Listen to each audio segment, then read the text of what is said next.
the world ere sung, our God is able to deliver thee. He is able to deliver thee. He is able to deliver thee. Though by sin oppressed, go to him for rest. Our God is able to deliver thee. 'Tis the grandest theme in the earth or main. 'Tis the grandest theme for a mortal strain. 'Tis the grandest theme. Tell the world again, our God is able to deliver thee. He is able to deliver thee. He is able to deliver thee. Though by sin oppressed, go to him for rest. Our God is able to deliver thee. 'Tis the grandest theme. Let the tidings roll to the guilty heart, to the sinful soul. Look to God in faith, he will make thee whole. Our God is able to deliver thee. He is able to deliver thee. He is able to deliver thee. Though by sin oppressed, go to him for rest. Our God is able to deliver thee.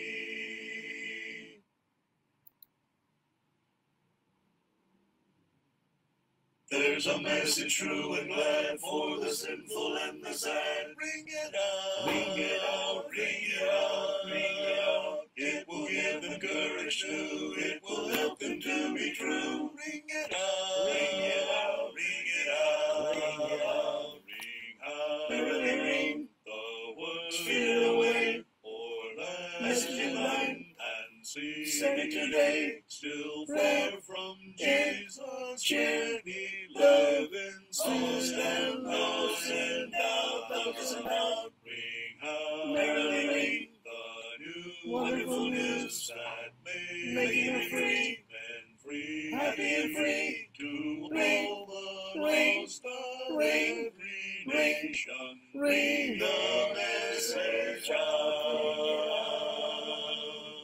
Tell the world of saving grace, make it known in every place. Ring it out, ring it out, ring it out, ring it out. Help the needy ones to know him from whom all blessings flow. Ring it out, ring it out, ring it out, ring it out, ring out. Merrily ring the word, speed away, for message divine, and see. Send it today, still far from Jesus. Charity, love, is lost and those in doubt. Helps them out. Ring out, merrily ring the new wonderful news that making them free, happy and free to all the lost of every nation. Ring the message out. Ring it out.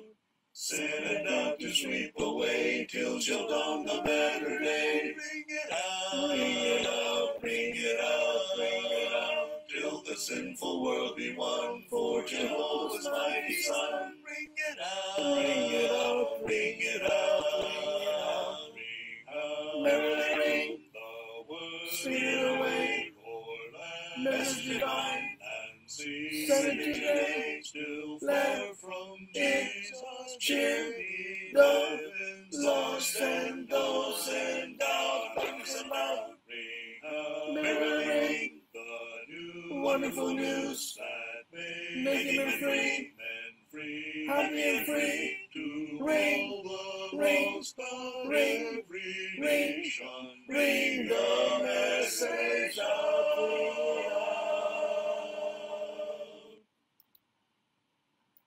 Magandang gabi mga kapatid. Yung po last nating live nyo at Martis pa yun. Ngayon po ating live po sa gabing ito. Biyernes na po, December 22. Napakabilis po ng panahon. Parang kailan lang po yung nagsisimula ang 2023. Noong February 2023, si Brother Ron Halbrook ay nagkaroon po ng pag-aaral sa Angeles City Southside Church of Christ. Parang kailan lang po yun, panahon na yun. Ngayon nagtatapos na naman po ang taon. Ang inyong lingkod po ay pag nagtatapos ang taon, tumatanda isang taon. So, ganoon talaga, ano po. Ay, ganoon tayong magagawa. Yun po ang takbo ng buhay sa mundong ito. Meron tayong panahon at meron din tayong tumatakbong panahon hanggang sa wala tayong panahon. May mga talaga pong ganyan. So, binabati natin ang ating mga kakabsat. Yung pong salita kakabsat, kabagis, yun po ang Ilocano sa kapatid. Ano po? Kakabsat o kabagis. Para sa Kapampangan, yung kakabsat, kapatad, yung kabagis, kaputol, ganyan, kaputol ng pusod. So sa ating mga kakabsat, kabagis, alam po natin na pagka marami po yung ating mga kakabsat na yan, naibang garabi, katakayamin, kakabsat, yun ang kayo na pagbati. Ang hindi ko lang po maunawa pag umaga, naibang bigat kanila. So paggising mo, mabigat na. Sa Tagalog po yan, pero sa bigat umaga. So naibang garabi, kada kayo amin, kakabsat. Ibig sabihin, good evening to all the brethren. Ito naman po sa ating mga kaigsoona, yun po sa palagay ko ang isa sa pinakamarami sa Pilipinas, yung mga Bisaya, Tagalog, Ilocano, yan po pinakamarami. Maayong gabi sa inyong tanan, mga kaigsoona. Dito po sa ating katugangan, yun po katugangan ng kapatid sa Bicol, Diyos maray na banggi sa Intugabos. Sa Pangasinan, sa aking opinion, yun ang isa sa pinakamahirap na lingwahe na matutunan, yung Pangasinan. Santo Salabi, at si kayo namin. Diyan po sa mga Kapampangan, may pabengke ko nga. Kung kayo po taga Indonesia, Malaysia, salamat malim. Ang ating pag-aaralan po ay may kaugnayan sa panahon. Alam po niyo itong pagka sa Pilipinas, sumapit na po yung BER, kanina, October, September, October, November, December. Yan ang tinatawag nilang Pasko kanina. Christmas season, sabi nila. At admittedly, ito po yung masayang panahon. Masayang mood ng mga tao na po doon sa mga panahon na ito. Pero pag tayo po ay naging Kristiyano, ayon po sa kahulugan na sinasabi ng banal na kasulatan at pinagbabasihan po natin ng nakasulat sa Biblia na huwag lang iba kundi salita ng Diyos. Ang isang katanungan, ang isang kapangutana, sabi ng Bisaya, ang isang saludsod, sabi ng mga Ilocano, at sa amin magkutang sa Kapampangan, at sa Tagalog tanong, ano ang dapat nating pagtingin sa bilang Kristiyano ay sa sinasabi ng Biblia? Ano nga dapat nating pagtingin sa December 25? Ito po isang legitimate na tanong kasi nakikita naman po natin ng festive atmosphere pag dumarating ganitong panahon. Ano dapat natin maging pagtingin sa mga panahon na ito? Yun po ang ating gustong pag-aralan po. Hindi naman po tayo killjoy o naman. Gusto lang natin malaman ano ba sinasabi ng Biblia. Saan ba nanggaling itong mga festivities na ito na naging customary sa lahat ng lugar? Interestingly, kahit po yung mga hindi mga naniniwala sa ating Panginoon, nagse-celebrate sila sa mga itong panahon. Tapos yung mga companies, in the spirit of the holiday, ay nagbibigay sila ng biyaya sa mga trabahador. Tinatawag natin dati, once upon a time, tinatawag Christmas bonus. Tapos naging 13-month pay, which is better, hindi ko alam. Yan dahil sa spirito ng holiday, sabi nila. So, bilang Kristiyano, anong pagtingin natin sa panahon na ito? How do we observe December 25? Yun po isang tanong. Anong dapat natin gawin sa ganitong pagkakataon? Incidentally, ganitong oras, 8 p.m., meron pong Zoom meeting si Brother Craig Thomas doon sa aklat ng Hebrews. Ano po? Kanina umaga, meron po kaming Zoom meeting ng Delft family. Ayun po, taga iba-ibang lugar. Pero pinafinance na po nila yung Zoom meeting na yun tungkol din sa Hebrews. Ang pinag-aralan po kanina, Hebrews chapter 12, 13. God's mercy. Yung mga pag-aaral na yan, mano rin na tulong. Alala, ang Zoom meeting ay limitado doon sa mga nandoon. Sa Facebook Live, walang limit kung sino nakikinig. Meron silang advantages and limitations sa ganitong medium na ginagamit. Pero ang mahalaga ay magamit natin sa kalooban ng Diyos. Punta po tayo sa paksa po. Itong ating gustong pag-aralan po sa gabing ito. Should we celebrate December 25 as a religious holiday? Ang pagtingin ba natin sa December 25 as a religious holiday? Meron bang kaugnayan sa ating pananampalataya? Kailangan mo natin itong gawin bilang mga Kristiyano to celebrate December 25 as a religious holiday. So ito po ay katanungan na gusto nating pag-aralan. What is significant December 25? Kasi sabi ko nga kanina, dito sa mga panahon na ito, napakasaya mga tao. Pero meron mga religious groups katulad ng Jehovah's Witnesses na they do not have something to do with December 25. Wala talaga sila. It's just another day. Nasa lang pakialam, etc. Ganun ba dapat natin pagtingin? Ganun o na wala tayong pakialam sa mga panahon na ito? Ang gusto lang po nating tumbukan o tumbukin yung December 25 na sinasabi, ito nga bang kapanganakan ng ating Panginoon? Do we have biblical evidence or historical evidence that Jesus was born on December 25? Yan ang gusto tingnan natin kasi if you put too much emphasis, binibigyan natin ng masyadong kahalagaan itong araw na ito. But bilang mga Kristiyano, kailangan bigyan natin ng kahalaga sa tamang paraan. Ayon po sa sinasabi ng banal na kasulatan. Mahalaga po yun kasi ito'y maaaring hindi tamang ginagawa natin dahil ito sinasabi ng Biblia. While we can ascertain o sigurado tayo kung kailan po ipinanganak namatay ang Panginoon, pwede nating compute kung kailan siya namatay. Dahil may mga specific evidence sa Biblia. Pero we do not have the same kind of evidence regarding Jesus' birth. Wala tayong biblical evidence kung kailan pinanganak ang Panginoon. Nor do we have historical evidence kung kailan siya pinanganak. Ang Islamic historical hint na makikita natin na nagkaroon po ng isang census sa mga panahon na yon. Yun lang. Pero otherwise, hindi natin alam yung month, yung day, may pinanganak ang ating Panginoon. Wala tayong mababasa sa Biblia. That's so strange. Kung binibigyan natin napakalagang significance sa December 25 as the birth of Christ, pagkatapos wala lang pala tayong biblical evidence that Christ was born on December 25. Di ba strange yan? Ibig sabihin, paniwala na yun nga kapanganakan ng Panginoon. Samantalang wala naman pala tayong katiyakan na siya pinanganak on December 25. Now, we cannot believe something that is not certain. Kung di katiyak kung kailan kayo pinanganak, hindi mo pwedeng paniwala kung kailan kayo pinanganak. We are certain that we were born on this certain date because we have evidence. Dahil sa ating panahon, meron tayong birth certificate. Or kung nawala yung birth certificate, pwede tao mag-witness na sabi niya, nakita ko siya yung pinanganak on that day. Hindi ba? But we cannot do that with Christ.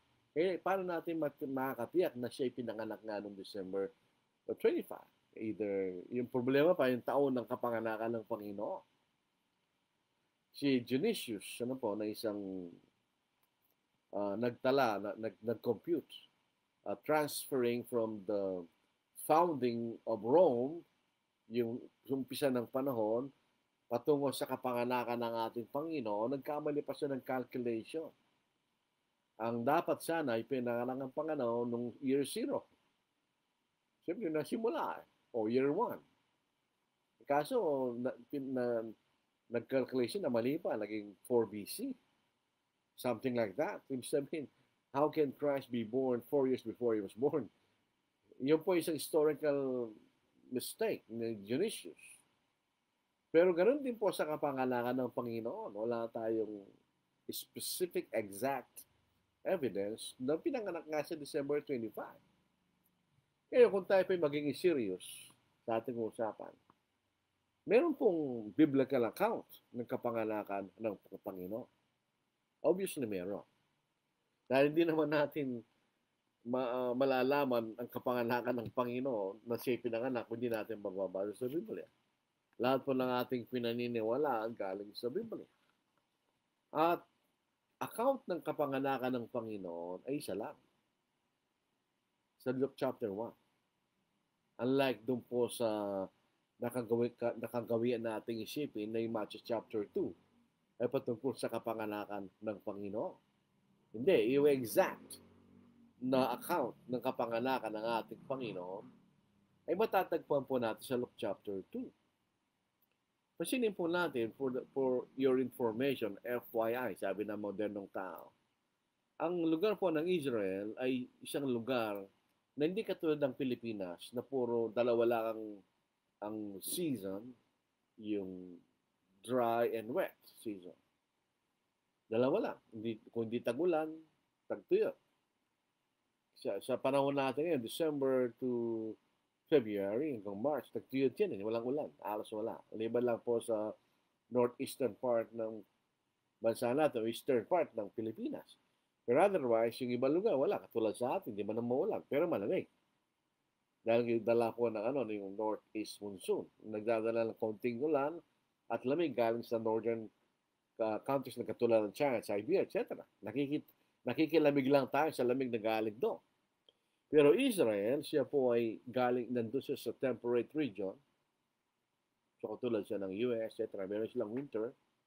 Kumisa meron silang snow, kumisa wala. Ayon po sa Israel weather, local climate and more, sabi rito, winter, December to February, average temperatures between 5 to 18 degrees Celsius or centigrade or 41 to 65 degrees Fahrenheit in Tel Aviv during the day and possibly as cool as freezing point 0 degrees or 32 degrees Fahrenheit at night. So sa gabi, sa panahon na ito, between December and February, during the night, 0 degrees Celsius or centigrade or 32 degrees Fahrenheit. Yun ay kasi lamig ng freezer ng isang refrigerator. Gano'ng kalamig yun? Malamig yun. Sa ating pong sanay sa tropical region, yun lang sa pagitan ng between 8, 10 to 23 degrees centigrade, malamig na yun eh. Yung 23 nga, malamig na yun. Nanginginig ka na sa lamig. Kahit nakadamig ka pa. Pero doon sa Israel, mas malamig doon. Ito'y totoo ito dahil mismong Israel nagsasabi. So, during the winter, December to February, possibly as cool as freezing point, 0 degrees Celsius or 30 degrees Fahrenheit. But mahalagang sabihin natin, yun ay totoo. Ngayon, babalik tayo sa Panginoon, yung pong oras na ipinanganak ng Panginoon ay gabi. Gabi. So, if it is December 25, malamig yun. Between 0 degrees Celsius and 30 degrees Fahrenheit. Malamig yun. Ako po, naranasan ko na yung negative 6 degrees Celsius. Nung nakarating po ako nung first time sa Auckland, New Zealand. Walang snow, walang ice. Pero pag sa gabi, ganun siya kalamig, negative degrees centigrade Celsius. Kung tatayo ka ron na walang panglamig sa maikling panahon, kaya mo yung lamig. Pero pag umangin, tatakbo ka sa loob, napakalamig. Hindi ka magsusurvive doon, mamamatay ka kung tatayo ka doon na matagal. Papasok ka sa loob. Yun yung malaking tao na yun. Matanda na ako noon eh. Imagine po natin ito. Ito'y sanggol na ipinanganak. Kapapanganak pa lang. Pero pasyinin po natin ang evidence kung ito nga po ay winter. Kasi number one, yung mga tupa ay nakalabas sa gabi. Nung ipinanganak ang Panginoon, yung mga tupa nakalabas sa gabi. Paano yun? During the winter, ang mga hayop ay nasa loob ng kailang mga lugar kung saan sila nilalagay. Hindi sila nakalabas. Pero nakalabas sila eh. Pansinin natin. Ito po sa Lucas chapter 2 verse 8 to verse 11. Sa Tagalog ko pababasahin. If you have the English Bible, just read it in English. Sa lupeng iyon ay may mga pastol ng tupa na nasa parang na nagbabantay sa kailang kawan sa gabi. Imagine po natin, meron kang kawan ng tupa at December 25, between 0 degrees Celsius, ganun kalamig, pati kayo nakalabas. Pati yung pastol, hindi siya lalabas doon sa ganun kalamig. Papasok yung mismong tao sa loob ng bahay. Nasa labas sila eh. Yung pastol, pati yung kanya mga kawan sa gabi. Sabi niya, gabi. Tumayo sa tabi nila ang isang anghel ng Panginoon at ang kalwalhatian ng Panginoon ay nagliwanag sa palibot nila at sila ay lubang natakot. Kaya't sinabi sa kanila ng anghel, huwag kayong matakot sapagkat narito, dala ko sa inyo ang magandang balita na malaking kagalakan para sa buong bayan. Siyentang magandang balita, Ebanghelyo, yung Helion, sabi sa Grego. Sapagkat ipinanganak sa iyo ngayon sa lungsod ni David o Bethlehem, ang isang tagapagligtas na siya ang Kristo ang Panginoon. So in other words, bago pa nailantad o pinatunayan ng Panginoon na siya ang Kristo ang Panginoon, sinabi nito na mangyat sa kanyang kapanganakan. Sabi niya, sapagkat ipinanganak sa inyo ngayon sa lungsod ni David o Bethlehem, ang isang tagapagligtas na siyang Kristo ang Panginoon.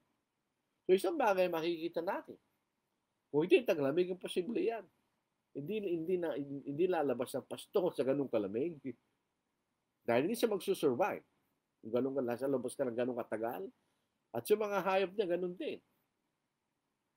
May mga hayop na they will survive in negative degrees temperature. And bawa yung mga polar bear, wala naman sila sa North Pole. Sila nasa lugar na hindi ganun kalamig. Na, hindi sila ganun sa lugar na yun na napakalamig. Sana yung mga hayop doon. Dito sa temperate region, mayroong panahon na taglamig, may panahon na tag-init, o spring, summer, winter, and fall. Yun ang kailang season. So, hindi gano'n. Pero during the winter, napakalamig yan. Hindi ka na magsusurvive kung nasa labas ka. Punta sila sa labas. May nagsabi rito yung do. Teka muna, ipoproblema na tayo yung patuloy sa damit. Excuse me. May problema na kaya. Number 6 is mga kapatid. Lipat tayo.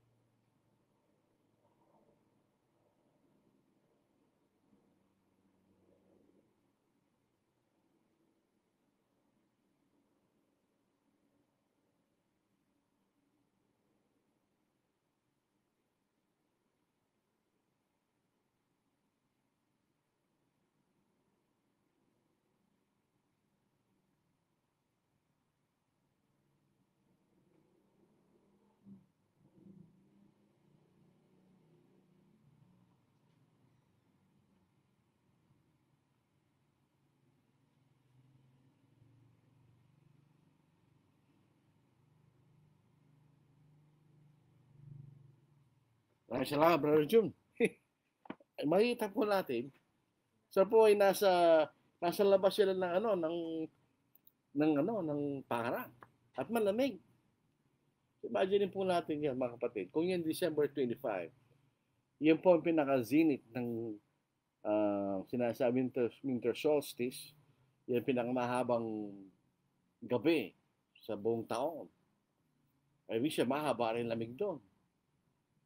Kasi nakalabas sa gabi at sa mga hayop. So, that evidence shows the opposite. Hindi po ito December 25. This was not winter season. Ano po, di ba? Eh, meron pang isang makita natin na lalo pang nagbibigay sa atin ng karagdagang information na hindi ito December 25. Dahil ang sabi dito ng anghel, itong magiging palatandaan ninyo, matatagpuan ninyo ang isang sanggol na balot ng lampin at nanghiga sa isang sabsaba. So siya nasa labas. Kasi sabsaba nasa labas yun eh. So nasa labas sa sabsaba ng ating Panginoon at siya nakalampin lang siya. Nakabalot lang siya ng lampin. So doon sa binasa natin kanina, sa temperature between 0 degrees centigrade o 32 degrees Fahrenheit, mamamatay ang sanggol doon. Hindi siya magsusurvive. Dapat ang sanggol sa pasok sa loob sa ganung taglamig. At marami siyang balot ng damit. Layers ng damit para siya mag-survive. So ito pong simpleng pagbabasa na ito, kung tayo po'y bukas ang ating kaisipan, ay magsasabi sa atin it was impossible ng Panginoon ay pinanganak December 25. Ito'y biblical evidence. Probably it was between spring and summer na pwedeng lumabas ang mga hayop sa gabi, pati yung mga pastol na walang problema. Hindi ba mga kapatid? Dito nga sa Pilipinas, pag ako na pinanganak ng December, hindi ba? Na ako'y pinanganak, malamig. At that time, nung panahon na yun, mas malamig kasi sa panahon natin ngayon. Nung sabi ng nanay ko, pinaliguan tao ko na sa isang umaga na napakalamig. Nag-aasinlo lang ko. Pag namatay yan, kaya kayo may kasalanan. Eh, sa Pilipinas pa yun, nasa loob pa ng bahay. Pero malamig. Kaya nito sa labas ng bahay.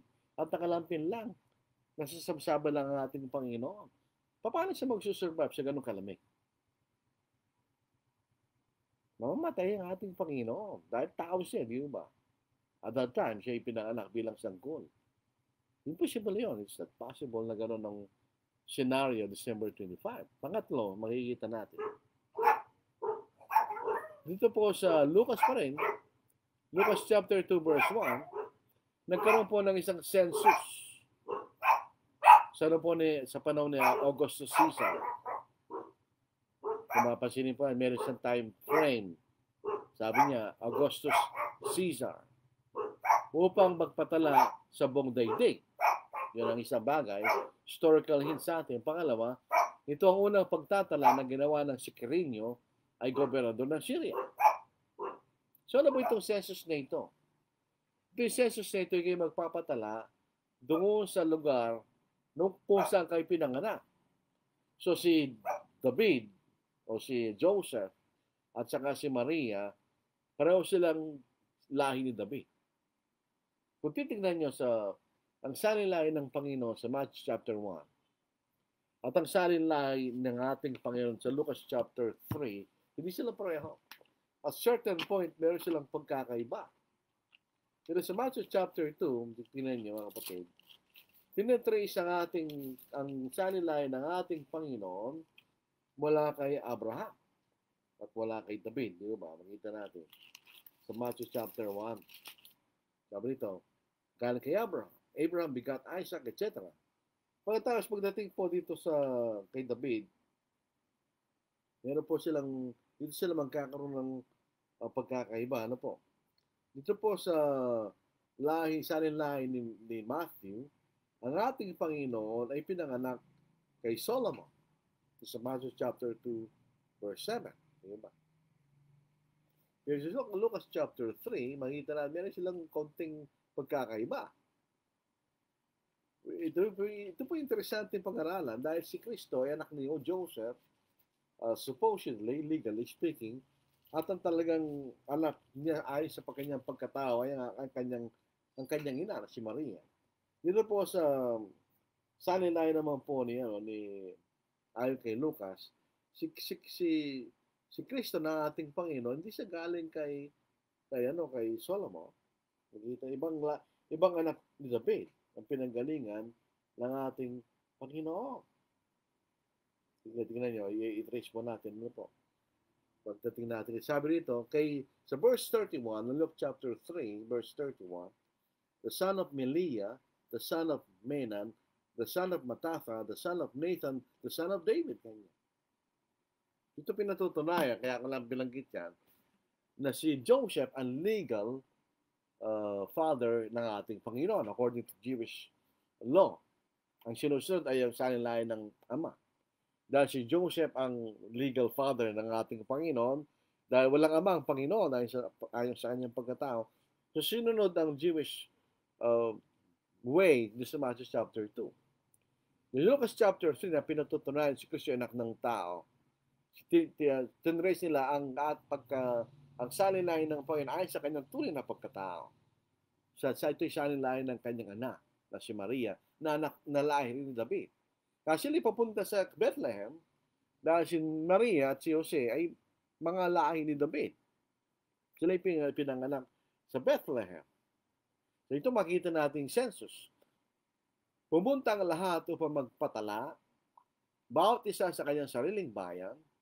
Umahon din si Jose mula sa Galilea, mula sa bayan ng Nazareth, patungo sa Judea, sa lungsod ni David at na tinatawag na Bethlehem, sapagkat simula sa sambayan at lipi ni David, upang magpatalang kasama ni Maria na kanyang maging asawa na noon ay malapit ng mga anak.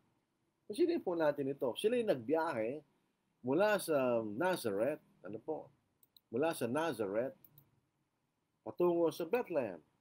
Tingnan po natin distance ng dalawa, meron po tayo, mabilis na po ang ngayon, ang mga bagay-bagay, hindi na natin kailangan maghirap pa. Sabi, tingnan natin distance from Nazareth to Bethlehem. Ito po ay 150.6 kilometers.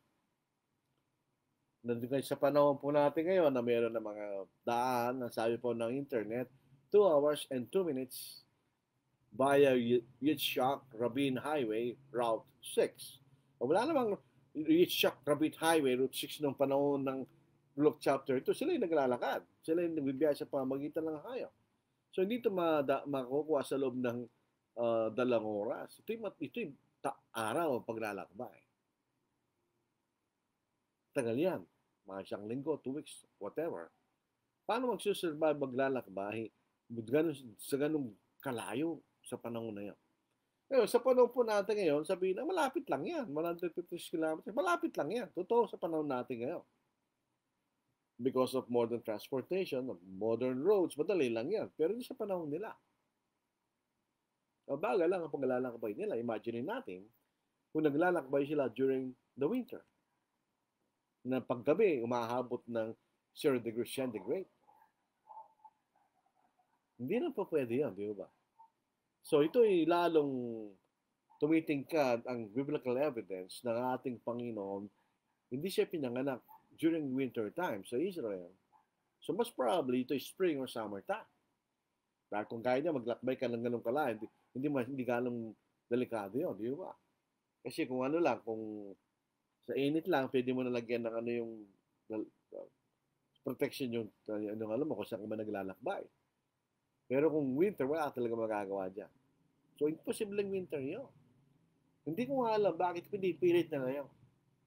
Without even biblical evidence na ganun nga ang kapanganakan ng ating Panginoon. And to see na millions or billions of people ay naniniwala na ganun nga. Pinangalan nga po yan December 25. When you believe something that has no evidence, that's blindness.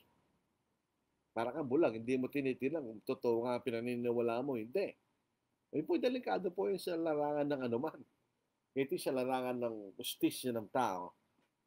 Kung hato lang judge blindly, kahit walang evidence, hindi pinapayagan ng justice system yan. Pwedeng tagpasin niya ng Court of Appeals pag nag-appeal sila. Walang evidence whatsoever. Ganon din po sa pananampalataya. Paano natin paniniwalaan yan kung wala tayong mababa sa salita ng Diyos?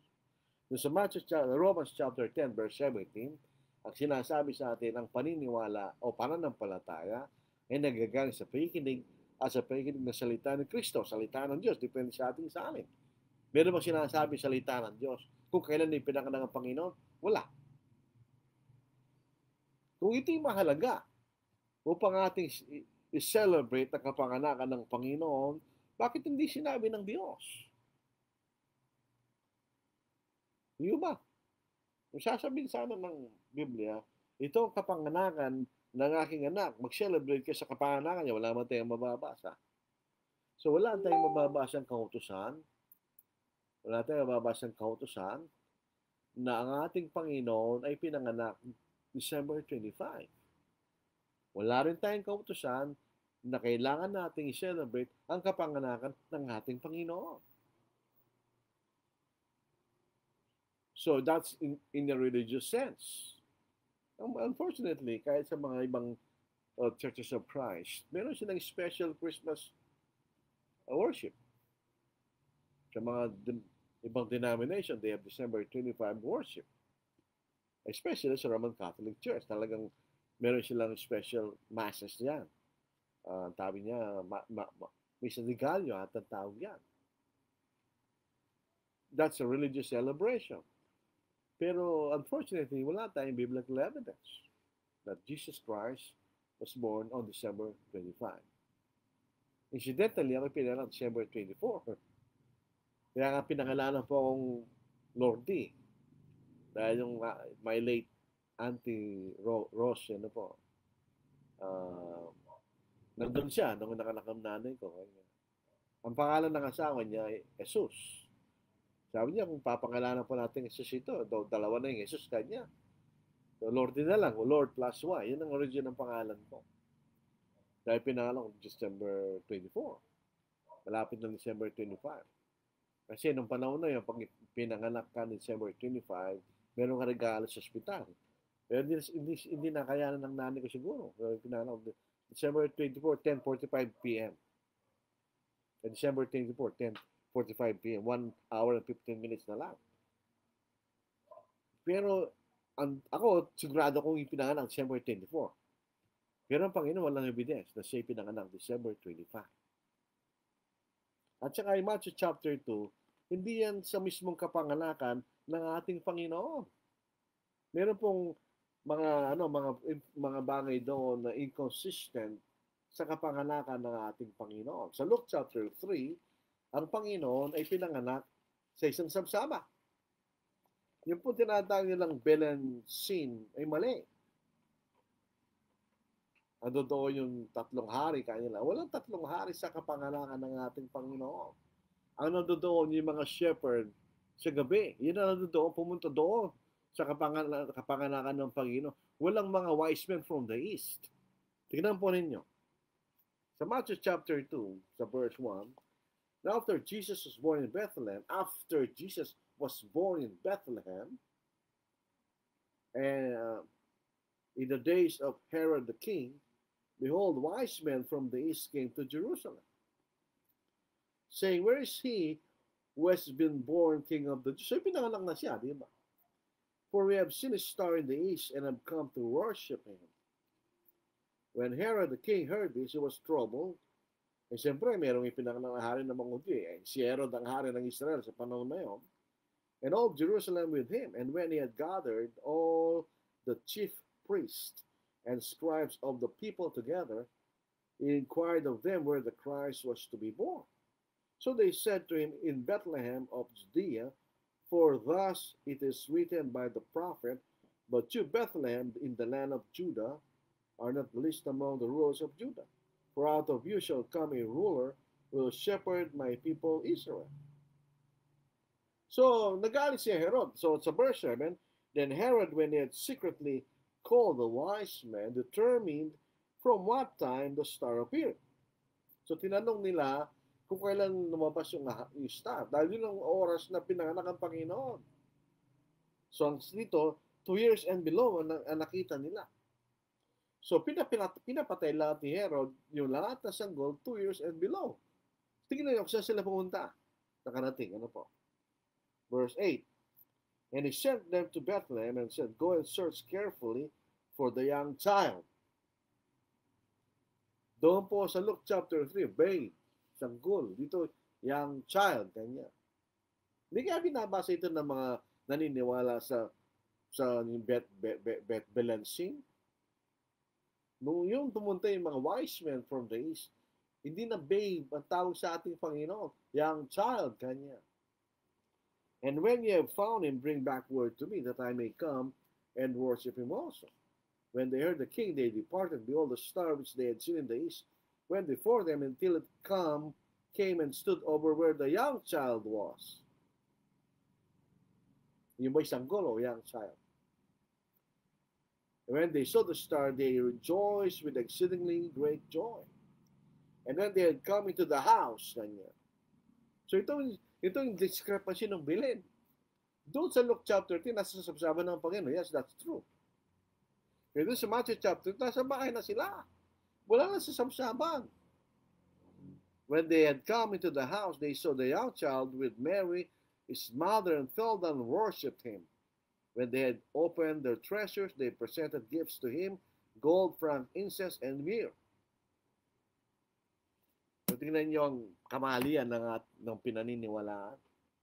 Doon sa Belen, nandun doon yung three kings, nandun doon yung mga shepherd, at yung kailang mga tupa, at nandun ang Panginoon sa sabsaban. Pero sa Matthew chapter 2, patay lahat yun. Dahil nasa bahay siya, wala sa sabsaban. 2 years have passed, at least, or at the most, nung makarating ang mga wise men patungo sa Bethlehem. Tignan po niyo yung discrepancy ng ganung mga bagay ayon sa Biblia, di ba? Ano bang origin ng Christmas as December 25? Ito po ang aking kinonsulta sa history website, www.history.com/forward topics/forward Christmas/forward history-of-Christmas. Yun ang website. Kung gusto nyo tingnan. Sabi nito, ang origin of Christmas as December 25, of the birth of Christ. In the early years of Christianity, Easter was the main holiday. Ito yung pagkabuhay na maguli ng ating Panginoon. The birth of Jesus was not celebrated. So, yung mga bago pa lang ang Kristiyano kanya. In the 4th century, na nagkaroon na po ng apostasy, the church officials decided to institute the birth of Jesus as a holiday. So, ibig sabihin, 4th century, mga 300-something years AD yan. Doon pa lang naisip na gawing holiday ang kapanganakan ng Panginoon. Tingnan nyo, unfortunately, the Bible does not mention date for His birth.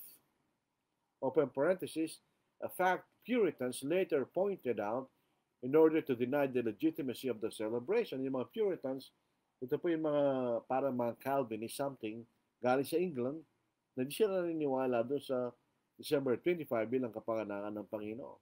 Although some evidence suggests that His birth may have occurred in the spring, open parenthesis, why would shepherd be herding in the middle of winter?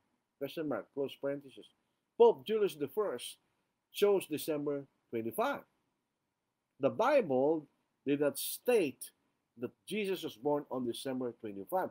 It was Pope Julius I who chose December 25 as the birth of Christ. It is commonly believed that the Church chose this date in an effort to adopt and absorb the traditions of the pagan Saturnalia festival. First called the Feast of the Nativity, the custom spread to Egypt by 432 AD and to England by the end of the 6th century. So ito po hindi galing sa Biblia. Ito yung galing kay Pope Julius I.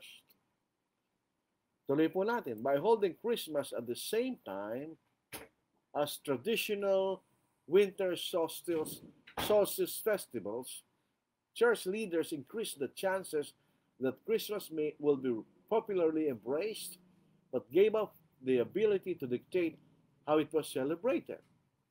By the Middle Ages, Christianity had, for the most part, replaced pagan religion. So in other words, ang December 25, it's a pagan origin. Ito lang po yung sabi rito sa history website na ito. Ito po ay galing sa Pagan Saturnalia Festival na nagsisimula December 17 and a few days onwards. Dahil ito po yung zenith ng winter solstice. So, hindi po ito galing sa Biblia pala.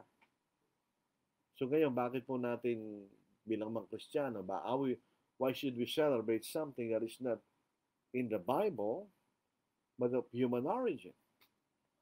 Sabi nito, Pope Julius I. So, ito historical website. So, hindi naman magsisinungaling ito, history.com nga.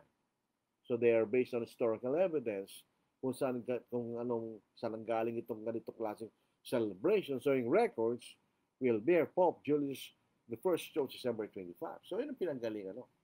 Hindi po sa Biblia. Kaya po ito yung ironic sa atin. It is ironic sa nakikita ko, people tend to believe something that is not from the Bible. Maraming mga bagay pinaniniwalaan ng mga tao and they willingly believe it without any biblical evidence. Wala sa Biblia nakasulat, ginagawa nila. Ironically, yung mga bagay na nakasulat sa Biblia, hindi nila pinaniniwala. So, paano po yung pagdating ng Panginoon? Harap tayo sa Panginoon, face to face, on the Judgment Day. Dala-dala natin mga bagay na hindi pinagutos ng ating Panginoon. Delikado po yun. That's very dangerous. Hindi tayo maharap sa isang presidente. Hindi tayo harap sa isang prime minister on the Judgment Day. Harap tayo sa Diyos na makapangyarihan sa lahat ng ating Panginoon sa Kristo. Omnipotent. Makapangyarihan sa lahat. Sabi nga sa Matthew chapter 10 verse 30, na kaya patayin ng katawan at kaluluwa sa impyerno kanya. Doon tayo haharap. So ngayon, paano natin yan patutunayan sa Panginoon? That this December 25 was the birth of Christ. Di ba? The Bible doesn't teach it. That December 25 was the birth of Christ. Nor does the Bible command that we should celebrate the supposed to be an alleged birthday of Jesus.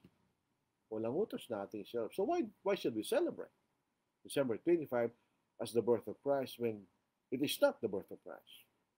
We do not know. Wala tayong alam kung kailan siya pinanganak. The Bible doesn't say. And history also doesn't know.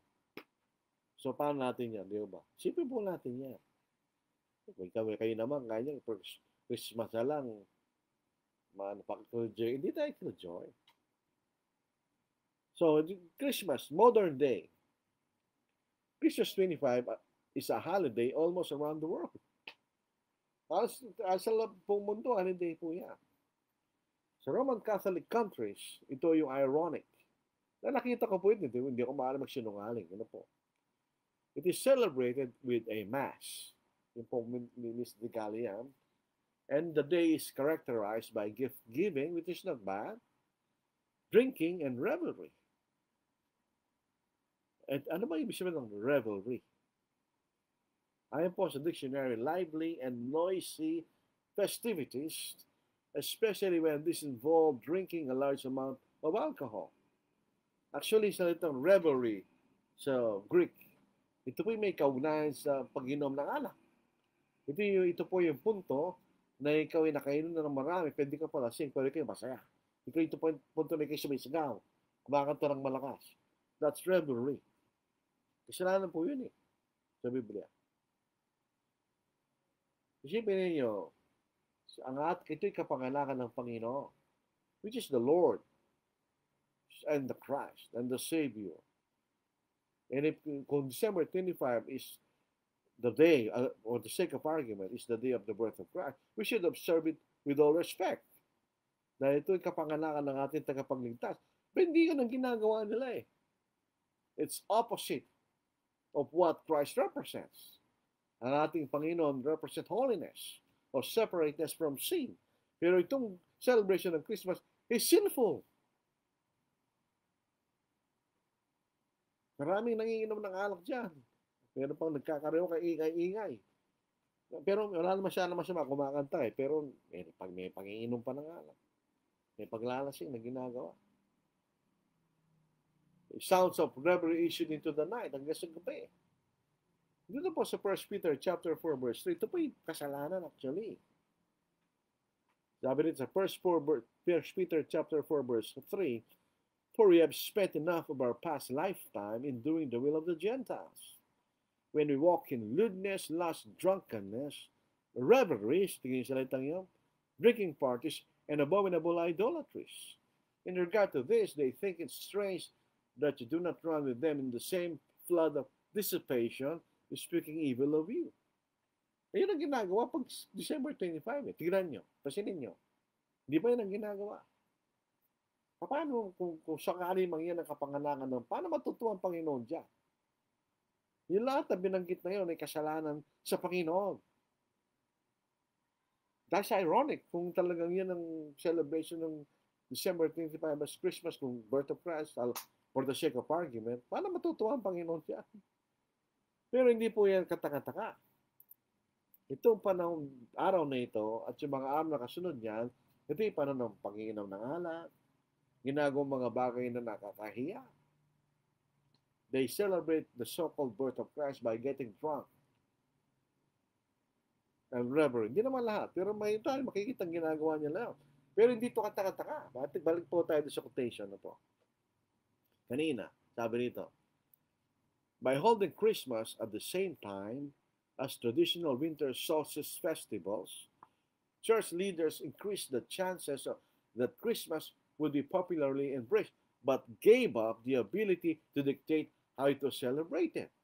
Nagkaroon sila ng kapangyarihan to dictate December 25 as the birth of Christ. Pero paano nila sinaselebrate? Wala silang kapangyarihan. So bahala na yung tao, ano lang gagawin. Pero tingnan po nyo, ituloy po natin yan. Ano po? Ito yung quotation. On Christmas, believers attended church, then celebrated raucously in a drunken carnival-like atmosphere, similar to today's Mardi Gras. Each year, a beggar or student would be crowned with the Lord of Misrule, and eager celebrants played the part of his subjects. The poor will go to the houses of the rich and demand their best food and drink. If owners failed to comply, their visitors would most likely terrorize them with mischief. Christmas became the time of the year when the upper classes could repay their real or imagined debt to society by entertaining less fortunate citizens. Yun ang ginagawa nila. So raucously, unpleasantly loud. Ganyan. Raucous means unpleasantly loud or behaving in a noisy and disorderly way. It can be hard to give an oral report in front of ito po yung example ng raucous. It can be hard to give an oral report in front of the classroom when the kids at the back are being raucous. So ito po ay tinutukoy na maingay, disorderly kanya. Yun ang paraan ng ginagawa nila yung tinatawag na Pasko o Christmas. It's the complete opposite of what Christ represents. Yung ginagawa ng mga ibang tao dyan ay opposite sa pinag-uutos ng ating Panginoon. Imagine po natin. Real talk lang. Ano po? Ito ko naman eh. Ako lumaki ako din bilang Katoliko. Nakikita ko ang ginagawa. Ganun lang ginagawa nila. So, yun may New Year's Eve o December 24 midnight. Ganun ang gagawa. December 25. Ganun pa rin ang ginagawa. Lalabas na may stage sa akin. Yun ang ginagawa. Nagsasaya sila. Kaya di ng kalooban ng Panginoon. That's very sad. Po. So, dahil bilang Kristiyano, how do we view the so-called holiday season? Alam ka naman tayo po ay magiging killjoy, na magiging malungkot, na wala naman dahilan. Masaya yung tao, di masaya ka rin. Kaya lang mag-iba. We should not celebrate this as a religious holiday. Walang kaunayan ito sa Panginoon. Walang kaunayan ito sa Diyos. Walang kaunayan sa ating kaligtasan. But just like any other holiday, walang pasok. So ano maganda dyan? Alas walang pasok ang lahat. Ito ang ginagawa for family reunion. There's nothing wrong with that. Hindi kasalanan nyo. Nagkataon lang holiday. So time for family reunion. Ito po ang ginagawa namin. Dahil nga po December 24 birthday ko. So sa December 24, meron kaming reunion. Ano masama doon? Wala naman. Pwede namin gawing January 15 o etc. any other day. Gusto namin kung ano mga panahon ng reunion. Pero ito ang pinaka-convenient dahil walang pasok yung mga tao. Di ba? So dito po sa Pilipinas, where it is a majority Catholic country, Catholic is a religious celebration. Christmas is a religious celebration. Meron nga pong Christmas po yan. So may mass doon. Tapos meron silang Christmas trees, some Christmas lights. Yun ang decoration sa bahay. Pero tayo mga Kristiyano, hindi natin pinaniniwalaan yun eh. Pwede natin gawin yung mga bagay hindi masama. Pero huwag natin gawin yung mga bagay na merong religious significance to celebration ng Pasko. Or even if ang isang bagay malaya mong gawin, kung hindi ito makakatibay sa ating kapatid, huwag natin gawin yun. We should be very careful sa mga bagay na ginagawa natin during these days. Ano po? Dahil may mga kapatid, they do not celebrate the so-called holiday season in any way. Well, hindi nila binibigyan ng pansin yan. May mga kapatid na gano'n. At may mga kapatid na kasalanan ang mga bagay na may kaugnayan sa ganitong panahon. May mga gano'n. May mga kapatid naman hindi na they take this as a holiday. Walang pasok. Ganun lang. May pagkakataon tayo ngayon na magsama-sama bilang mga pamilya. Walang problema po yun. Minsan meron silang, dahil maraming pera yung mga tao, may bonus, nagbibigay sila ng regalo. Walang problema yun. That's nothing wrong. Hindi kasalanan nyo. Pwede ka magbigay ng regalo any time of the day. Pwede naman. Eh, walang masama kung magbigay ka dahil kasama kayo, di ba? Pero kung may mga kapatid na matitisyon sa kayo, huwag mo lang kami. O huwag mo silang imbitahin. Doon po sa US, where Christmas is not a religious celebration, bilang information, iba po pagtingin nila dyan kasi iba yung kailang historical background dito mga tao sa US. Kung paano nila celebrate po itong tinatawag na Pasko, ano po. Dito sa, quotation pa rin sa www.history.com. It wasn't until the 19th century that Americans began to embrace Christmas. Americans reinvented Christmas and changed it from a raucous carnival holiday into a family-centered day of peace and nostalgia kanya. But what about the 1800s? Tingnan po mga kapatid. Hindi gano'n ang pagtingin ng mga sa kanya na naging non-religious celebration to tinatawag na Pasko kasi majority naman ng mga hindi naman sila naniniwala na ipinanganak ang Pasko. In the early 17th century, a wave of religious reform changed the way Christmas was celebrated in Europe. Ito sa Europe po. Meron nga yung umalis sa Europe. The Pilgrims, English separatists that came to America in 1620 were even more orthodox in their Puritan beliefs than Cromwell. As a result, Christmas was not a holiday in early America. From 1659 to 1681, the celebration of Christmas was actually outlawed in Boston, Massachusetts. Anyone exhibiting the Christmas spirit was fined 5 shillings. By contrast, in the Jamestown settlement, Captain John Smith reported that Christmas was enjoyed by all and passed without incident.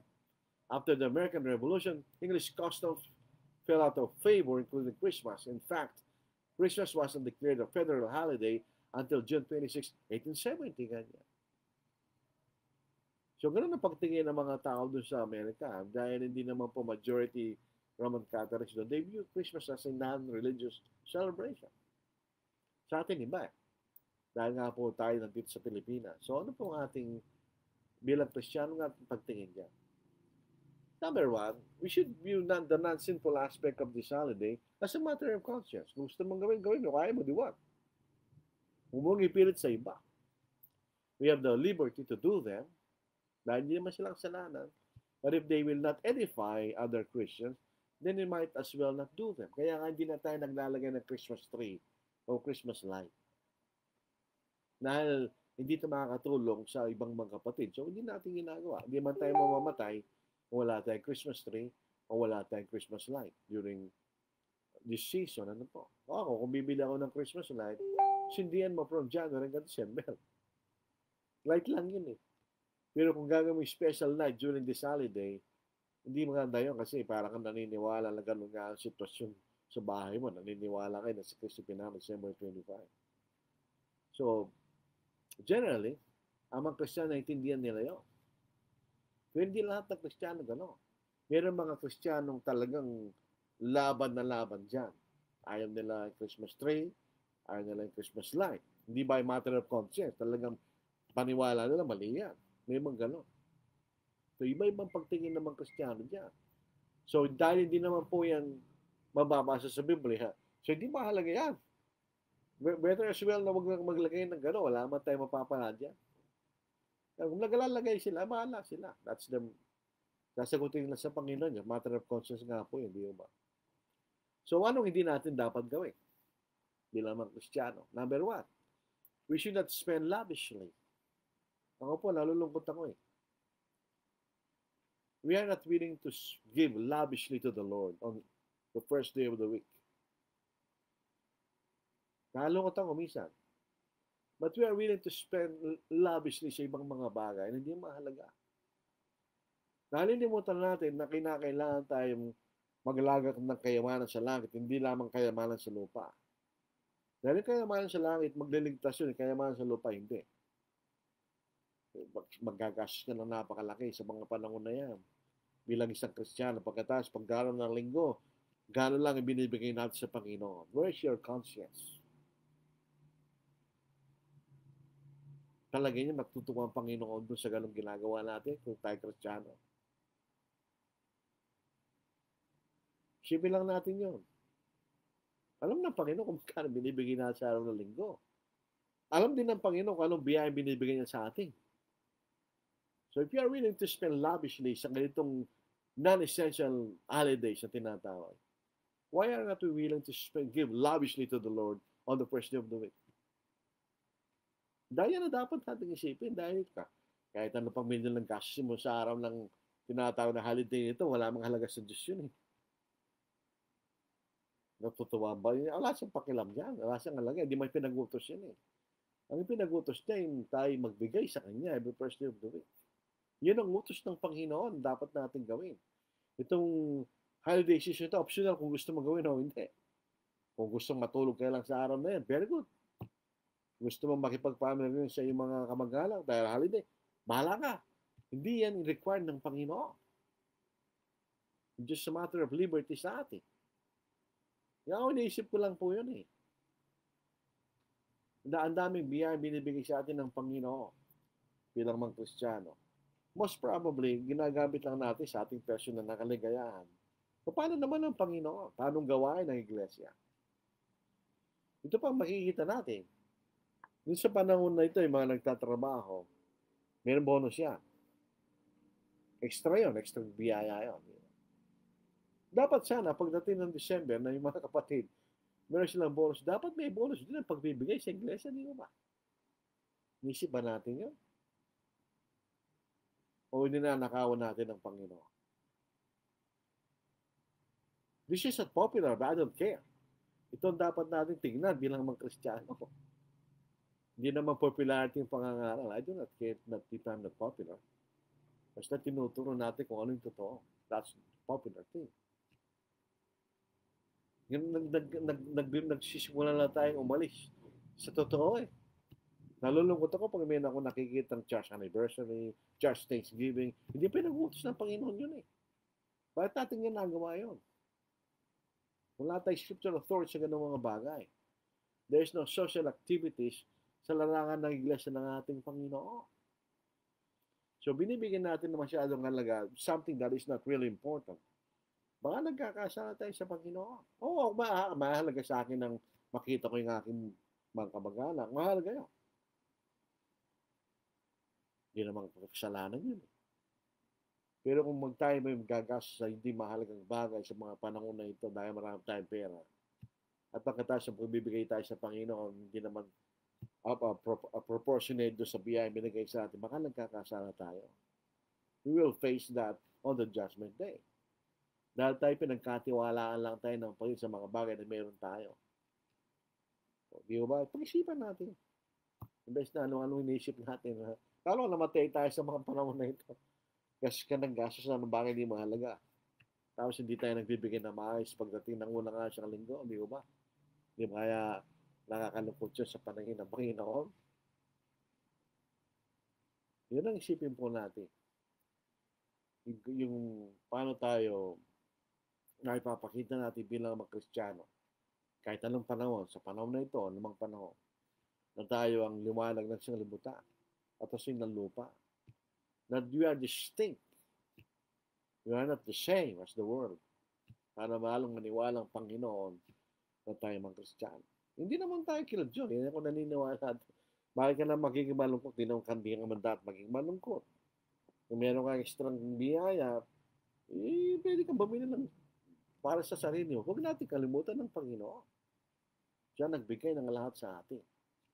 Kaya nga nakakalungkot na isipin natin, December 25 was the birth of Christ, na hindi naman.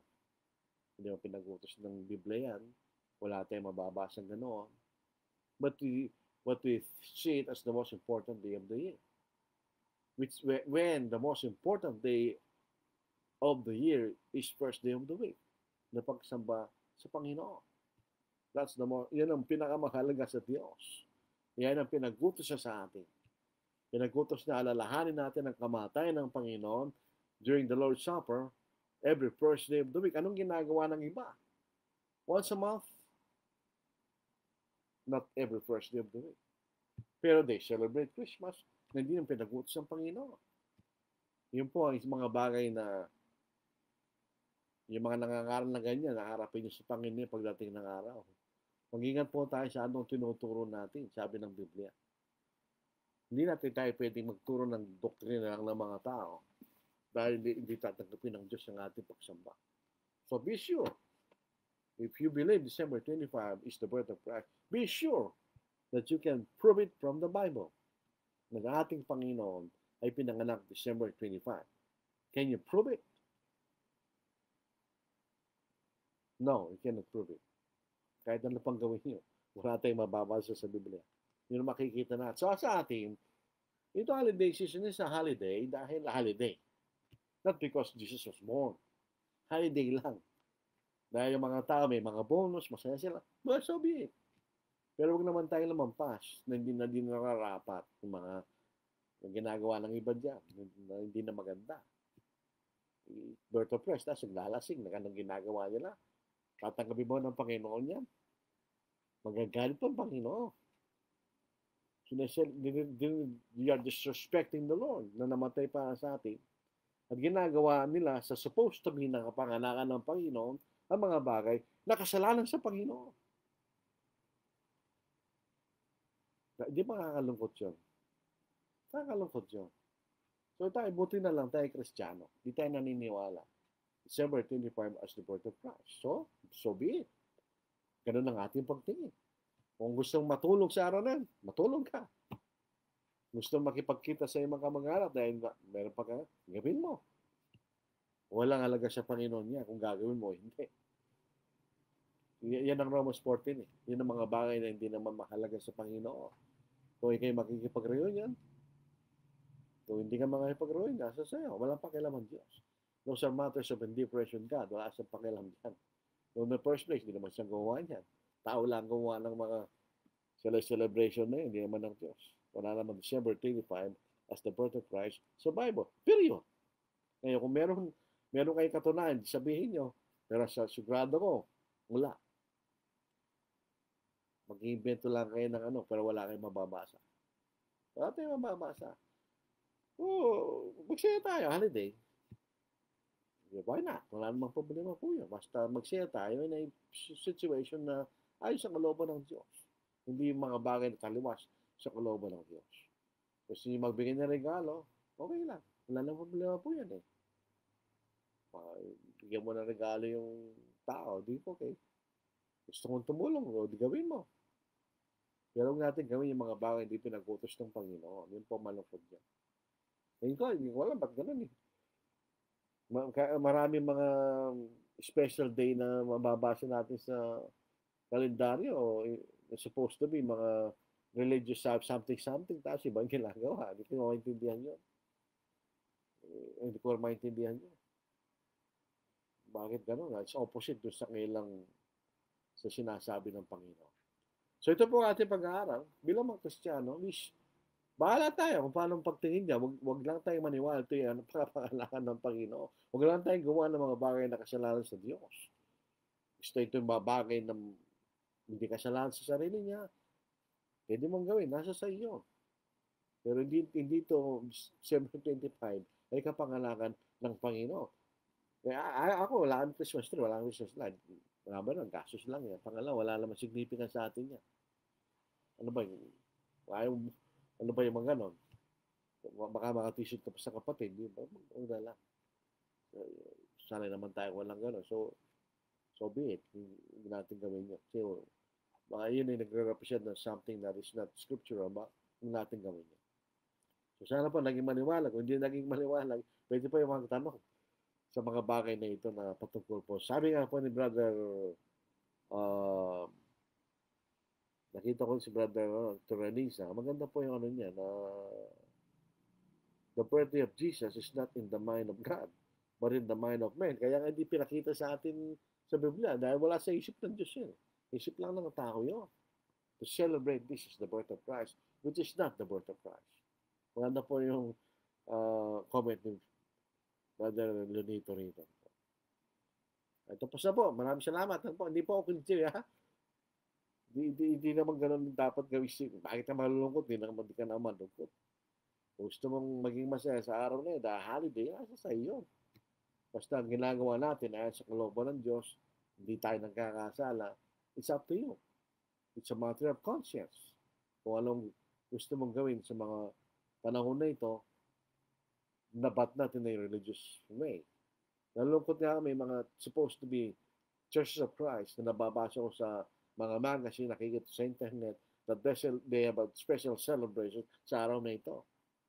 Which is sad. Ano po? Unless otherwise, linggo yun. Dahil kailangan tayo sumamba. May mga tao na gano'n eh. December 25, linggo. Kaya lang tayo sumasamba dahil araw ng linggo yun. Not because it is December 25. So maraming salamat po mga kapatid sa inyong pakikinig. Balik na po tayo sa ating mga weekend. Ano po?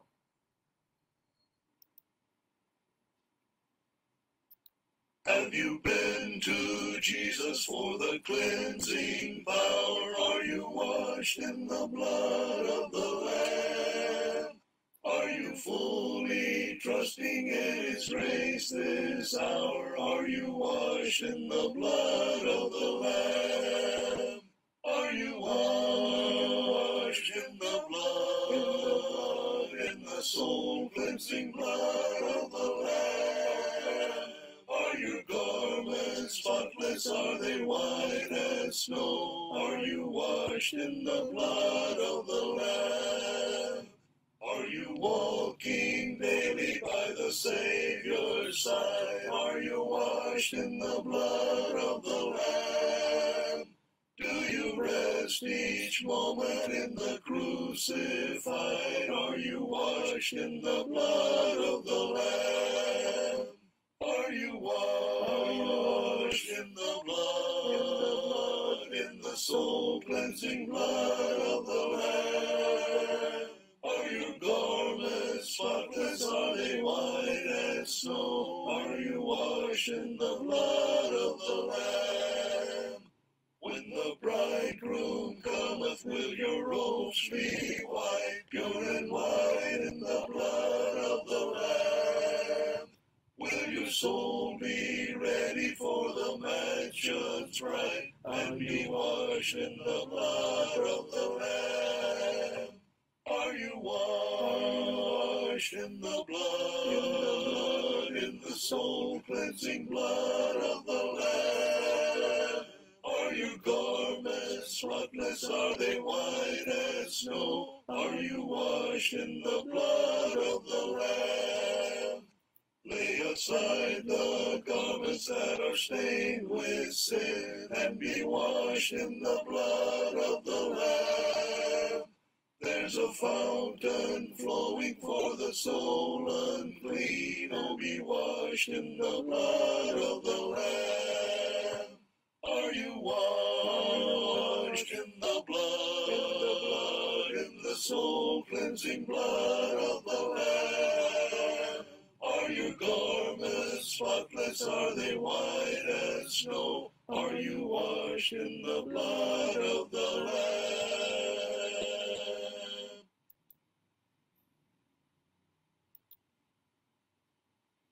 'Tis the grandest theme through the ages rung, 'tis the grandest theme for a mortal tongue, 'tis the grandest theme that the world e'er sung. Our God able to deliver thee. He is able to deliver thee.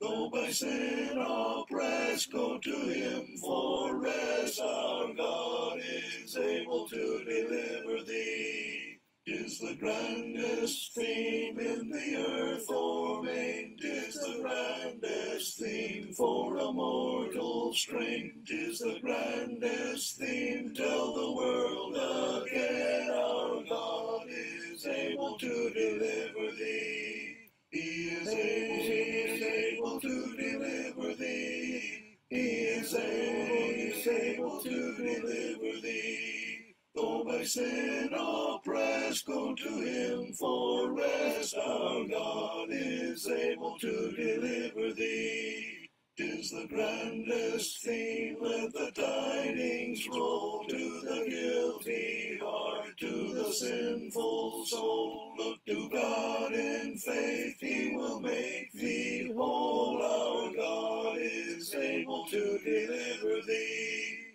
He is able to deliver thee. He is able to deliver thee. Though by sin oppressed, go to him for rest. Our God is able to deliver thee. Balik po tayo sa mga papabati. Ano po? Earl Gabriel po sa Luang. Good evening. Junel Leo. Good evening. Oljan Ocampo. Ito po yung taga Dubai. Good evening po. Lenito Reliza na ibang Arabi Katakayaan Kakabsat. Magandang gabi sa lahat mga kapatid. Ito po ay ating kapatid at kaibigan. Taga ko na pong kilala ito. Ano po? Kami po ay sama-samang at sabay-sabay nagsimula ng kami mangangaral. Medyo may edad po siya ng konti sa akin. Pero pare-pareho kaming mga baguang mangangaral sa Baguio noon. Pag mayroong lectureship, kami po ay mga walang alam. Nagtatanong sa mga bagay-bagay. Parang kailangan po yung mga kapatid na po. Si Maureen Hipolito. Good evening po, Lolo Lordy. Ito po ay kapatid ng aking manugang. Jigs Dishon, blessed evening po. Medic Canolo, magandang gabi sa lahat mga kapatid. Vilmar Jmar, good evening po. Melinda Dishon Senis, good evening po. Brother Lordy, good evening po sa mga kapatid. Jim Bautista, good evening. Rafael Ortiz, good evening po, watching and listening. Jerry Moral, evening po. Jekris Anel, Enle, hindi ko po alam ang Jekris Enle. Sabino Tagudin, pinuput attention po yan si Sabino Tagudin. Robert Calas, good evening, watching from Mountainous of Quirino. Nakita ko na po ang lugar po ni Brother Noel. Yung bahay po niya, nasa taas ng taluktok. Aakyat ka lang dyan, putok sa bahay niya. Mataas pong alaga yung bahay niya. Kaya ang tama yung sinabi niya, good evening, watching from the Mountainous of Quirino Province. Linda Villamin, magandang gabi po. John Darashing, magandang gabi po. Ito po yung asawa ni Brother Rick Darashing. Lady Torolisa, the birthday of Jesus is not in the mind of God, but in the mind of man. Tama po yun. Evelyn Molina, good evening po, watching from Bataan. Nito Lacanlane, good evening, brethren. Tapos mga tanong na po. Tingnan po natin mga tanong na po. Amri, what if your birthday is on December 24, 25? Should you celebrate it on another day? Bakit naman papalitan mo birthday mo December 25? Meron akong kilalang ilang kapatid. Ipinalak sa December 25. Hindi celebrate mo bilang birthday. Birthday mo yun eh. Kung ayaw mo na mag-celebrate bilang birthday, wag. Hindi rin require ng Diyos kung mag-celebrate ko, hindi ng birthday mo eh. Nasa sa tao lang po yung gusto niyang mag-celebrate on his birthday or not. What if December 25 falls on a Sunday? Magsasamba tayo. Not because it is December 25, dahil ito is Sunday. Just like any other Sunday. Kung ito is Sunday, ano po?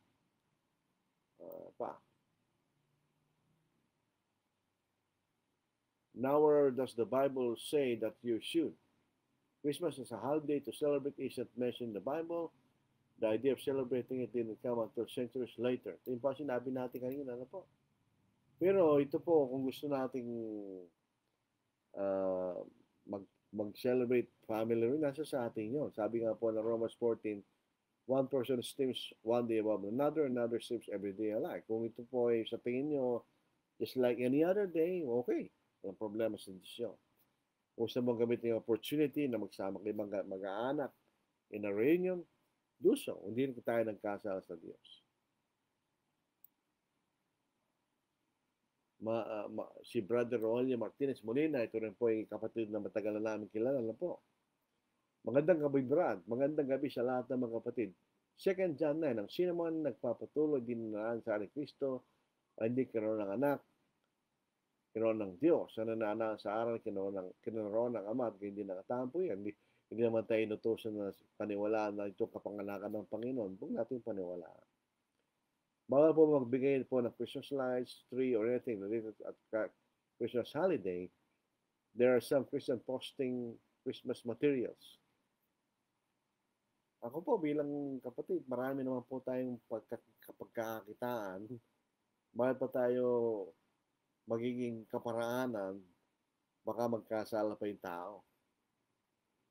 May mga kapatid na may business, as a matter of goodwill, dahil nga po holiday ito, nagbibis sila ng pagkain.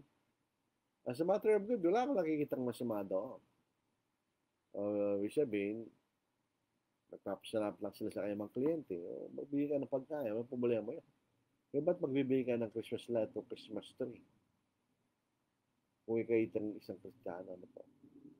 Marami ako, kung meron akong pampuhunan, hindi ako magbibusiness ng bebento ka ng Christmas tree o Christmas light.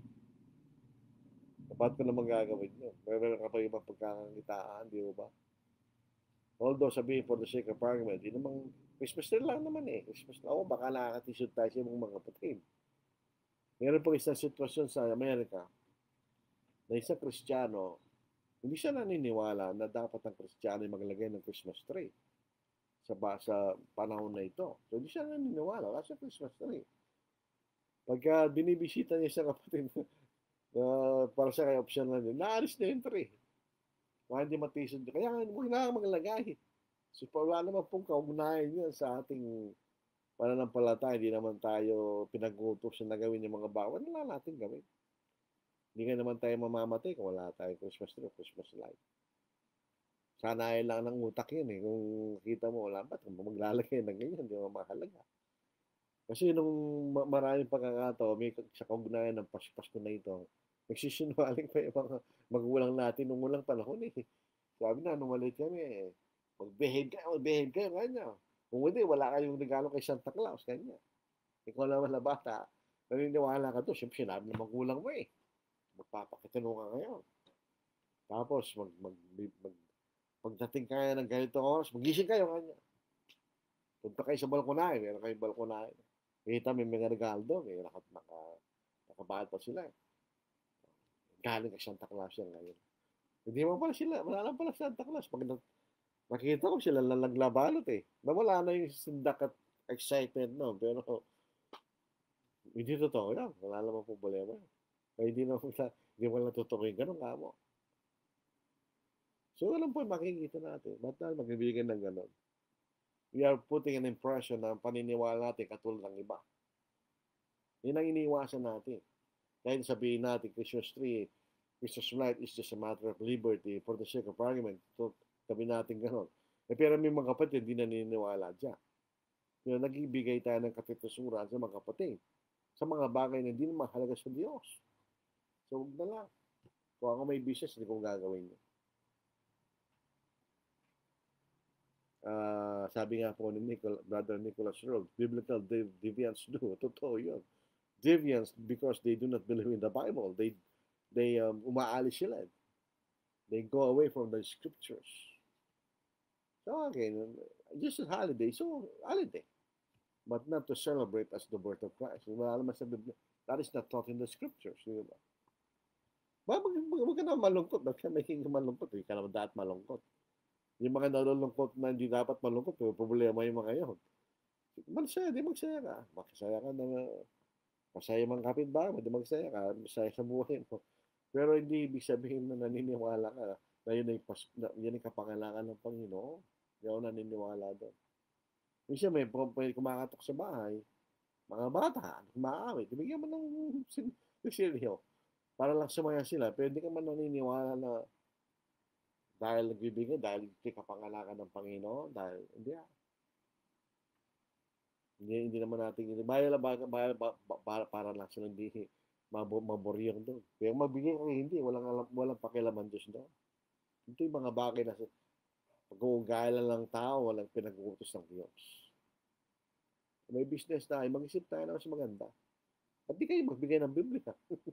Pero pag nagbigay ng Biblia, hindi mahalaga sa tao, di ba? Yung nakakalungkot doon eh. Magbigay ka ng ano lang, saya ng tao. Business ka, magbigay ka ng item sa panon na ito. As a matter of goodwill, saya ng tao. Magbigay ka ng biblical tracts at Bible, bigay sa panon, hindi sila matutuwa. Hindi sila matutuwa. Ano yan, kanina. Parang walang halaga. Ironical yun ang pinakamahalaga na kalat sa mundo dahil nanduduko ng daan ng kaligtasan kung paano maliligtas sa yung mga pagkakasala. Pero unfortunately, hindi yan gusto ng tao. Ibang gusto nila. Ayan ang ironic. Pero, when the Lord comes, again, for the last time on Judgment Day, will give account. So those people who believe that this is December 25 is the birth, they will give account to the Lord Himself. Kung lalaman nila, they will know that they have believed a lie. And that's found, that is not found in the scriptures. Yun ang malungkot. That's very sad. Mapupunta ka sa impyerno dahil naniniwala sa isang bagay na hindi pinagutos ng Panginoon. Yun ang malungkot sa bundong ito eh. What are essentials to the Lord are not considered essential by men. But what men consider essential to them is not essential to the Lord. Yan ang mahirap dyan. That's the irony of this world. Makita natin. Sabi nga ng Panginoon sa Luke chapter 6 verse 4 to 6, why do you call me Lord, Lord, and do not do the things that I say? Kanya. And they do the things which the Lord did not say. That's the irony, di ba? So maraming salamat. Babatiin ko pa ng happy holidays. Bakit holiday ito eh? It's just an holiday. Di ba, mga kapatid? It's a holiday. Huwag kayong... Hindi ka naman dapat malungkot. Ba't ka malulungkot? It's a happy holiday. Masaya yung mga tao. Hindi masaya ka rin. Hindi dahil pinanganak ang Panginoon. Hindi ko naman gusto yung spirito ng iba. Sila mga social deviant. Hindi naman pinanganak ang Panginoon. So what? Hindi nga pinanganak. It's just holiday. Wala kang trabaho. Wala kang ginagawa. Di opportunity na makita mo yung mga mag-anak mo. Pamilya mo, mag-reunion kayo. Wala nang problema yun. Ibig natin gawin problema, hindi problema. Problemahin natin yung problema. Na ginagawa natin ng isang bagay na hindi kalooban ng Diyos. Maraming salamat po, mga kapatid. Sabi ko nga, I do not aim to be popular. I try my best to teach the Word of God. Yun ang aking trabaho bilang isang mangaral. At tayo pa yung maghiwalay sa pamagitan ng panalangin. Banal, tunay po na kami nasisiyahan at nagagalak na aming tunghayan at saliksikin ng iyong mga kasulatan upang malaman namin kung ano ang tunay mong kalooban. Naway lumiwanag sa mga kaisipan ng tao. Ang katotohanan sa mga bagay na kuminsan tinatanggap namin katotohanan pero hindi katotohanan. Nabigyan namin ng kahalagahan, hindi ang kapanghalaan ng aming Panginoon, kundi kanyang kamatayan at pagkabuhay na maguli, sapagkat ito naging dahilan upang kami magkaroon ng kaligtasan. Nagagalak po kami na ang aming Panginoon na iniwan niya ang kalalagyan sa langit at nakitulad sa amin at nagpakababa hanggang naging masunod hanggang sa kamatayan sa krus, hanggang sa kamatayan upang magkaroon kami ng kaligtasan. Naway maging ganun din ang aming kalooban na kami maging magpakumbaba at sumunod sa iyong kalooban hanggang sa mga araw ng aming kamatayan. Tularan namin ng Espiritu ng aming Panginoon na naging masunurin sa inyong kalooban. Patawarin niyo kami, Ama, sa inyong kasalanan. At tinadalayan po namin mga kapatid na may nasa baling ng karamdaman na sana'y gawin niyo sa kanila namang mabuti para sa kanila. Kung sila'y gumaling, O Diyos, kami nagpapasalamat. Ngunit sana'y kung sila wala ng kagalingan, ay ilagak nilang kanyang sarili sa inyo, O Diyos. At gawin niya lang kalooban niyo sa nalalabi nila mga araw. Ama, kami po ay na maghihinto pa samantala sa gawain na ito. Naway magpatuloy ayon sa inyong kalooban at naway ito'y makapagpaliwanag sa kaisipan ng tao kung anong katotohanan. At ang mga bagay ito ay may hini sa dakilang pangalan sa Kristo. Amen. Maraming salamat po. Next week naman, Lunes. Parang nga lang. Parang yung ordinaryong pang-araw lang. Lunes, Merkules, Biyernes. Gawin po na. Mas delikado pa sa December 31. Actually, nakikita ko mas maraming breviary sa araw na yan. Ito yung problema dyan. Marami na puputol na kamay. Marami na sasaktan. Hindi kalooban ng Diyos yun. Salamat tayo sa isang taon na natapos at panahon na darating. Mas maganda pagpapasalamat natin kung tayo susunod sa kalooban ng Diyos. Yun ang masaya para sa Diyos. Ito yung ubusin natin ang pera natin sa paputok. Ano-anong walang kwentak-kwentak paggastos. Mapuputulan ka pa ng kamay. Bubula ka pa ng mata. Dapat gusto natin yun. Noong ulang panahon, ang ginagawa lang ng mga tao, nakakalapag lang sila ng mga batya. Yun lang ginagawa niya, turutot lang. Ngayon, iba na eh. Napakadelikadong panahon na yung December 30, parang nasa gera ka, parang nasa wasom. Nakakatakot. Hindi natin alam, di man nasisiyan, nandun sa ng mga bagay. So maraming salamat po mga kapatid. Sana magpatuloy po tayo sa pag-asasalita ng Diyos. Kung kayo po ay hindi pa Kristiyano, pag-isipan po niyo na sumunod sa kalooban ng Diyos. Ang sabi ng Panginoon, sumasampalataya at maboptisman ay maliligtas. Datapot ang hindi sumasampalataya ay pagpapalaya. So maraming salamat po mga kapatid. Ingat po tayo. God bless.